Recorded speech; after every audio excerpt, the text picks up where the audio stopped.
ஜெய் ஸ்ரீ மாத்ரே நமக. ஜெய் குருத ஜெய் குரு பரசுராம். நமஸ்காரம். நான் கரூர்ல இருந்து வல்சலா பணிக்கர் பிரசன்ன ஜோதிடர். இன்னைக்கு நம்ம பங்குனி மாத பலன்கள் சிம்ம ராசியை பொறுத்த வரைக்கும் எப்படி இருக்குன்னு பார்க்க போறோம்.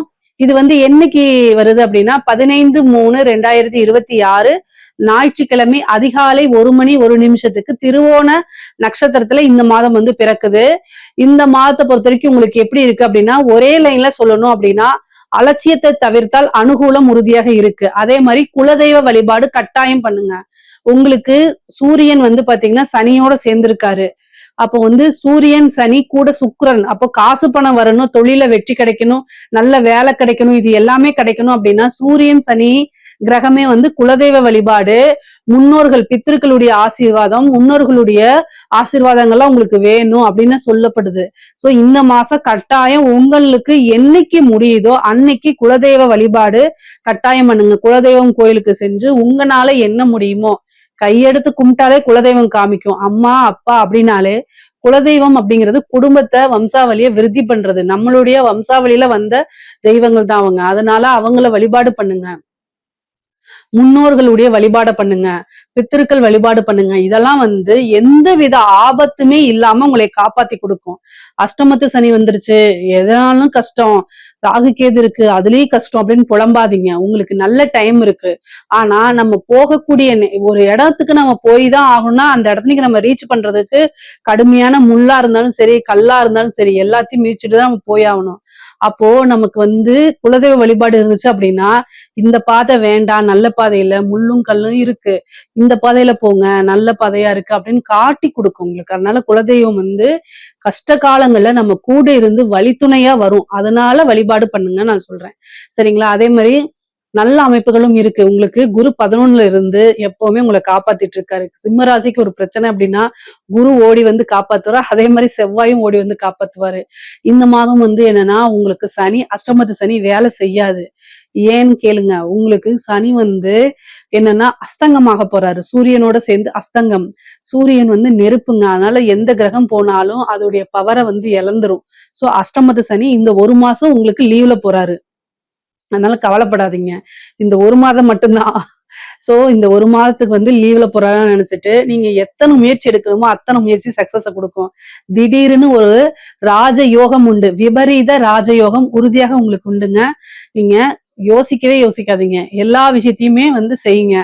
இந்த அஷ்டமத்து காலகட்டங்கள்ல நம்ம நினைச்ச விஷயங்கள் சாதிக்க முடியுமா? நம்ம போய் ஒருத்தவங்கிட்ட கேட்டு இல்லைன்னு சொல்லிட்டா என்ன பண்றது? இந்த சிம்மராசிக்காரங்களுக்கே ஒரு பெரிய பிரச்சனை என்னன்னா, நம்ம கேட்டு அவங்க செய்யலைன்னா என்ன பண்றது? செய்யலைன்னா என்ன பண்றது? விட்டுருங்க, அவ்வளவுதான். கேட்கறத இதாதுங்க, கூச்சப்படாதீங்க, குளம் விருத்தியாகாதுன்னு சொல்லுவாங்களா, அந்த மாதிரிதான். எந்த ஒரு வாய்ப்புமே நீங்க போய் கேட்டீங்கன்னா கிடைக்கலன்னா விட்டுருங்க, அடுத்தது நெக்ஸ்ட்ன்னு போயிருங்க. ஆனா கேட்காம நீங்க அவங்க செய்யற மூட்ல இருந்தாங்கன்னு வச்சுக்கோங்க, உங்களுக்கு லாஸ் தானே. அதனால எல்லா விஷயமுமே நீங்க கேளுங்க. அதனால அவமானப்பட்டாலும் பரவாயில்ல, அவமானங்கள் தான் உங்களைய உயர்த்தி கொண்டு போகும். அதனால நீங்க அதுக்கெல்லாம் அஞ்சாதீங்க. விநாயகர் வழிபாடு பண்ணிக்கங்க, ஆஞ்சநேயர் வழிபாடு பண்ணிக்கங்க. தெய்வ வழிபாடு பண்ணுனீங்க அப்படின்னா அடுத்தடுத்து செய்யக்கூடிய காரியங்கள் உங்களுக்கு சக்சஸா முடியும். ஆனா ஒருபோதும் எனக்கு இந்த அஷ்டமத்து சனி இருக்கு அதனால சக்சஸே ஆகாதுங்கிற மனநிலைக்கு வராதிங்க. சிம்மராசிக்காரங்க அப்படிதான் நிறைய பேர் இருக்காங்க. அதனால அந்த மனநிலையை தவிர்த்துருங்க. தொழில் மூலியமா நல்ல லாபம் வரும். தொழில அடுத்தடுத்த நிலைக்கு கொண்டு போகக்கூடிய அமைப்புகள் இருக்கு. கடன் ரீதியா கொஞ்சம் கஷ்டங்கள் இருந்தாலும் அதை சமாளிக்கக்கூடிய அமைப்புகள் உங்களுக்கு இருக்கு. அதே மாதிரி நிறைய மெடிடேஷன் பண்ணுங்க. எந்த முடிவு எடுக்கிறதுன்னு யோசிக்க முடியல அப்படின்னா ஒரே ஒரு விஷயம், நீங்க யோசிக்க முடியல அப்படின்னா தியானம் பண்ணுங்க. உங்களுக்குன்னு ஒரு நல்ல வழிகாட்டி இருப்பாங்க, அவங்க கிட்ட கேட்டு முடிவெடுங்க. சிம்மராசிக்காரங்களுக்கு பொதுவாவே இந்த முக்கியமா பாத்தீங்கன்னா இந்த பூரம் மக நட்சத்திரக்காரங்க எல்லாம் நிறைய கன்ஃபியூஸ் பண்ணிக்குவாங்க. இதை செய்யலாமா அதை செய்யலாமா அப்படின்னு சொல்லி கன்ஃபியூஸே வேண்டாம். உங்களுக்குன்னு ஒரு வழிகாட்டி இருக்காங்கன்னா அவங்க கிட்ட கேளுங்க. நீங்க ஃபர்ஸ்ட் டிஸ்கஸ் பண்ணுங்க. இல்ல உங்களுடைய பேரண்ட்ஸ் கிட்ட டிஸ்கஸ் பண்ணுங்க. எந்த ஒரு விஷயம் செஞ்சா நமக்கு பெனிஃபிட்டோ அதை நீங்க செய்யுங்க. எதுல ஃபியூச்சர் இருக்கோ அதை செய்யுங்க. இன்னைக்கு அது ஃபெயிலியர் ஆனாலும் நாளைக்கு பெரிய லெவல்ல சக்சஸ்னா நல்ல பெரிய லெவல்ல சக்சஸ கொடுக்கும். உங்களுடைய வாழ்க்கை மாற்றத்தை நிறைய கொடுக்க போகுது. இந்த அஷ்டம சனிங்கிறது சாதாரண விஷயம் இல்ல.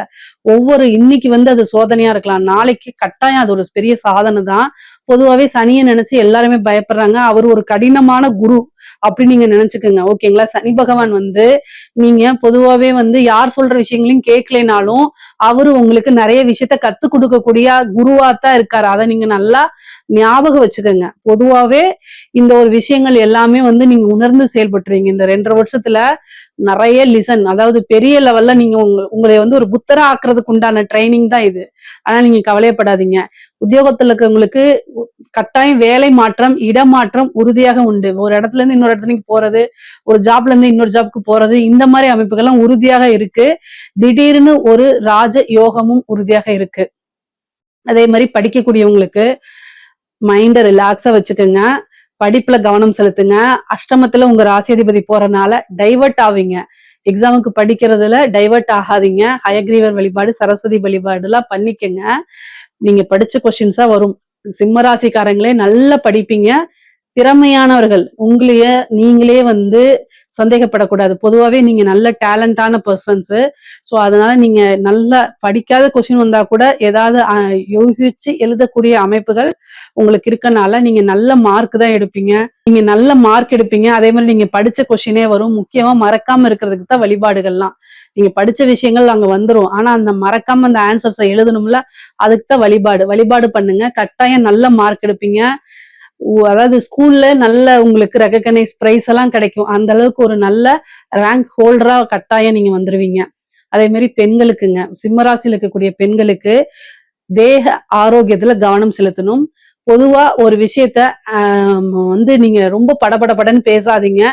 எல்லா விஷயங்கள்லயுமே நிறுத்தி நிதானம்ங்கிறது தேவை. அதாவது இந்த ஒரு மாத காலகட்டம் மட்டும் கிடையாது, கொஞ்ச நாட்களுக்கு உங்களுக்கு நிதானம் அப்படிங்கிறது தேவை. இந்த அஷ்டமத்து சனி என்னன்னா கோவத்தை கொடுத்துரும், நிறைய ஆங்ஸைட்டிஸை கொடுத்துரும். அதெல்லாமே வந்து வெளிப்படுத்த முடியலன்னா அது உங்களுக்கு ஹெல்த் இஷ்யூவா மாறலாம், அல்லது ரிலேஷன்ஷிப் பிரேக்க கொடுக்கலாம். அதனால ரொம்ப கவனமா செயல்படுங்க, நிதானமா செயல்படுங்க. கோவத்தை காமிக்காதீங்க. உங்க குடும்பத்துக்காக தான் நீங்க வாழ்றீங்க. அந்த டெடிகேஷன் இருக்கும்போது அதை நீங்க வார்த்தைகளால கொட்டும் போது ஆப்போசிட்ல இருக்கிறவங்க, உங்களுக்கு நேரம் சரியில்லைன்னா ஆப்போசிட்ல இருக்கவங்க அமைதியா இருக்க மாட்டாங்க.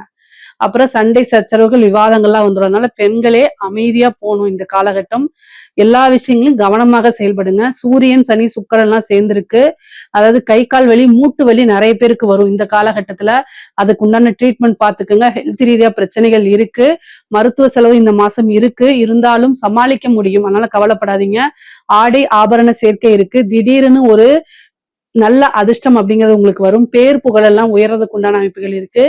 இந்த மாசம் வந்து பாத்தீங்கன்னா அஷ்டமத்துல சுக்கிரன் உச்சம் பெறனால ஒரு ஆபரணம் வாங்குறது, ஒரு வீடு வாங்குறது, இந்த மாதிரி அமைப்புகள் இருக்கு. பொதுவாவே சிம்ம ராசிக்கு 4 கூடிய செவ்வாய் 7ஆம் இடத்துல இருந்து உங்க ராசியை பாக்குறதுனால வீடு கட்டுறது, வாகனம் வாங்குறது, இந்த மாதிரி அமைப்புகள்லாம் இருக்குது. ஏப்ரல் 2ஆம் தேதிக்கு மேல வண்டி வாகனங்கள்ல போகும்போது ரொம்ப ஜாக்கிரதையா போங்க. இல்ல அப்படின்னா கடுமையான காலகட்டங்கள்ல மன உளைச்சலா இருக்கும்போது வண்டி ஓட்டிட்டு போனீங்கன்னா கீழே விழுகிறது, அல்லது சமைக்கிறதுல வந்து தீக்காயம் ஆகிறது, இந்த மாதிரி சிறு சிறு ரத்த காயமோ தீக்காயமோ ஆகிறதுக்கு வாய்ப்புகள் இருக்கு. கவனமாக செயல்படுங்க. எல்லா விஷயங்களையும் நிதானத்தை ஃபாலோ பண்ணுங்க. முக்கியமா சிம்மராசிக்கு காமனா கணவனாக இருந்தாலும் சரி, மனைவியாக இருந்தாலும் சரி, ஒருவரை ஒருவர் புரிந்து நடந்துக்கல அப்படின்னா கண்டிப்பா சண்டை சச்சரவுகள் வரும். அதனால கணவனாக இருந்தால் மனைவி கிட்ட அமைதியாகவும், மனைவியாக இருந்தால் கணவன் கிட்ட அமைதியாகவும் அனுசரணையாகவும் போகக்கூடிய காலகட்டம். பெண்களாக இருந்தால் கூடுதலா மாங்கல்ய ஸ்தானத்துலதான் சனி இருக்காரு. கணவருடைய தேக ஆரோக்கியத்துல கவனம் செலுத்தணும். கணவருக்கு மருத்துவ செலவுகள் இருக்கு. பொதுவாவே ரொம்ப அனுசரணையா போயிட்டீங்க அப்படின்னா ரிலேஷன்ஷிப் பிரேக் ஆகாது. உங்களுக்கு 5 கூடிய குரு வந்து பாத்தீங்கன்னா 5ஆம் இடத்தை பாக்குறாரு. அதே மாதிரி அஷ்டம அதிபதி யாரு அப்படின்னா உங்களுக்கு குரு தான். சோ அவரே அஷ்டமாதிபதியாகி 5ஆம் இடத்தை பாக்குறாரு. அது போக அஷ்டமத்து சனி இருக்காருல்ல, சனி வந்து 5ஆம் இடத்தை பாக்குறாரு. காதல் ரீதியா நிறைய பிரச்சனைகள் வரும். ஆரம்பத்துல இருந்து சொல்றேன் தான், காதல் மட்டும்தான் வாழ்க்கை கிடையாது. காதலர்களிடையே சண்டை சச்சரவுகள், ஒருவர் ஒருவர் புரிந்து கொள்ளாம சண்டை சச்சரவுகள் அதிகமாக வரும். ஆனா அது வந்து போய் பிரேக்கப்ல முடியற அளவுக்கு வந்து கொண்டு போகாதீங்க. முடிஞ்ச அளவுக்கு சமாளிங்க. இல்ல அப்படின்னா உங்களுடைய கெரியர்ல போக்கஸ் பண்ணி கொண்டு போங்க, அவ்வளவுதான்.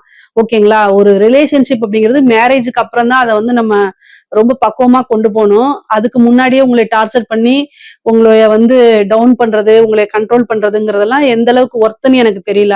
ஒர்த் இல்லாத ஒரு விஷயத்துக்கு உயிரை கொடுக்கணும்னு அவசியமும் கிடையாது. சோ அதனால உங்களுக்கு வந்து அதாவது ஒரு லிமிட் இருக்கும். அந்த லிமிட்டுக்கு மேல போகும்போது அதை கலட்டி விட்டுட்டு நீங்க உங்களுடைய கெரியர்ல போக்கஸ் பண்ணுங்க. உங்களுடைய பேரண்ட்ஸ் மேல போக்கஸ் பண்ணுங்க. ஆணாக இருந்தாலும் சரி, பெண்ணாக இருந்தாலும் சரி, 2 பேத்துக்கும் இது காமன். மேரேஜ் சம்பந்தப்பட்ட விஷயங்கள் வந்து பாத்தீங்கன்னா 7ஆம் இடத்துல உங்களுக்கு செவ்வாய் இருக்காரு, காரக கிரகம் இருக்கு, சுக்கிரன் அஷ்டமத்துல உச்சமா இருக்கு. திடீர்னு மேரேஜ் பிராப்தங்கள்லாம் திருமண பிராப்தங்கள்லாம் கைகூடி வர்றதுக்கு உண்டான அமைப்புகள் இருக்கு. அதே மாதிரி குலதெய்வ ஆசிகளை வாங்கிக்கோங்க. 5ஆம் இடத்தை குரு பாக்குது. குலதெய்வம் அதிர்ஷ்டம் இதெல்லாமே தேடி வரும். முக்கியமா அரசாங்க அதிகாரிகள், அஷ்டமத்து சனி நான் காமனா சொல்ற மாதிரி ஒவ்வொரு விஷயமும் நிதானமா செயல்படுங்க. உங்களுடைய இடத்த தட்டி பறிக்கிறது, உங்களை வந்து ஏதாவது ஒரு அலிகேஷன்ல மாட்டி விடுறதுக்குன்னு ஆட்கள் கூடவே இருந்துட்டு இருப்பாங்க. அதுல இருந்தெல்லாம் தப்பிக்கிறதுக்கு வழியை பாருங்க. யாரோ செய்த தவறுகள் உங்களுடைய மேற்பார்வையிலையோ அல்லது உங்களோட கையெழுத்துனால நடந்தனால உங்க மேல கேஸ் போட்டு உங்களை ஜெயில் தண்டனை அனுபவிக்கிறதுக்கு நிறைய நடக்கும். அதனால கவனமாக இருந்து செயல்படுங்க. 12 குடையவன் தசாபுத்தி நடந்துச்சுன்னா இன்னும் பரிகாரங்கள் பண்ணினா மட்டும்தான் அதுல இருந்து வர முடியும். ஏன்னா கேது உங்க ராசியில இருக்கு, சனி அஷ்டமத்துல இருக்கு. 12 குடையவருடைய தசாபுத்தி மட்டும் நடந்துச்சு அப்படின்னா கட்டாயம் ஒரு ஜோதிடர்கிட்ட போய் ஆலோசனை பண்ணிக்கோங்க. இல்ல அப்படின்னா தண்டனையோ அல்லது வந்து ஏதாவது ஒரு பனிஷ்மெண்ட்டோ கிடைக்கிறதுக்கு வாய்ப்பு இருக்கு. அதுல கவனம் செலுத்துங்க. ஒர்க் ப்ரெஷர் இந்த இந்த மாதம் வந்து பணிச்சுமைங்கிறது ரொம்ப கூடுதலாக இருக்கும். ஒண்ணுமே பண்ண முடியாது. ஆனா உயர் அதிகாரிகளுடைய அழுத்தங்கள் இருக்கிறதுனால இந்த மாதம் வந்து கொஞ்சம் பொறுமையா நிதானத்தையும் கையாண்டீங்க அப்படின்னா அதுல இருந்து தப்பிச்சிட முடியும். அரசியல்வாதிகளுக்கு ரொம்ப ரொம்ப சூப்பரா இருக்குங்க. அஷ்டமத்து சனி அப்படின்னு நீங்க நினைக்காதீங்க. அஷ்டமத்து சனியில பரிகாரம் பண்ணா திடீர் விபரீத ராஜயோகம் உண்டு. அதுக்கு யாகங்கள், பூஜைகள், வேள்விகள்லாம் நடக்கணும். முக்கியமா பூர நட்சத்திரக்காரங்களுக்கு ரொம்ப டைம் சரியில்லை. அரசியல்வாதிகளா யாரு இருக்கீங்களோ கவனிச்சுக்கோங்க. பூர நட்சத்திரக்காரர்களுக்கு கட்டாயம் வந்து நேர காலம் சரியில்லை. கிரகணமே அதுலதான் வந்திருக்கு. நீங்க ஒரு அரசியல்வாதியாக இருந்தீங்க அப்படின்னா கட்டாயம் கிரகண சாந்தி பரிகாரம் எல்லாம் பண்ணணும். யாகங்கள், பூஜைகள்லாம் பண்ணாதான் நீங்க மறுபடியும் அந்த போஸ்டுக்கு வர முடியும். இல்லைன்னா உங்களோட பதவிகளை இழக்கிற மாதிரி ஒரு அமைப்புகளே இருக்கு. அதனால அதுக்குண்டான விஷயங்களை பண்ணிக்கோங்க. கலைத்துறையில இருக்கவங்களுக்கு எல்லாம் ரொம்ப அற்புதமானது. நெகட்டிவா இருந்தா கூட சில விஷயங்கள் சகிச்சுக்கிட்டு நீங்க போனீங்க அப்படின்னா காசு சம்பாதிக்க முடியும். நெகட்டிவா செய்யக்கூடிய அமைப்புகள், நெகட்டிவ் பப்ளிசிட்டிலாம் வரும். வெளிநாடுகளுக்கு சென்று உங்களுடைய கலை நிகழ்ச்சிகளை பண்றது, காசு பணம் சம்பாதிக்கிறதுக்கு இந்த காலகட்டம் நல்ல காலகட்டமா இருக்கு. இதுல ஏதாவது சந்தேகங்கள் இருக்கு அப்படின்னா கமெண்ட்ஸ்ல கேளுங்க. கட்டாயம் நான் ஆன்சர் பண்றேன். நம்மளுடைய சேனலை லைக் பண்ணுங்க, ஷேர் பண்ணுங்க, சப்ஸ்கிரைப் பண்ணுங்க. நன்றி, வணக்கம். கடவுள் அருள் டிவியை பார்த்தமைக்கு நன்றிகள். மேலும் இது போன்ற தகவல்களை தெரிந்து கொள்ள கடவுள் அருள் டிவியை சப்ஸ்கிரைப் செய்யுங்கள். மறக்காமல் பெல் ஐக்கானை கிளிக் செய்யுங்கள்.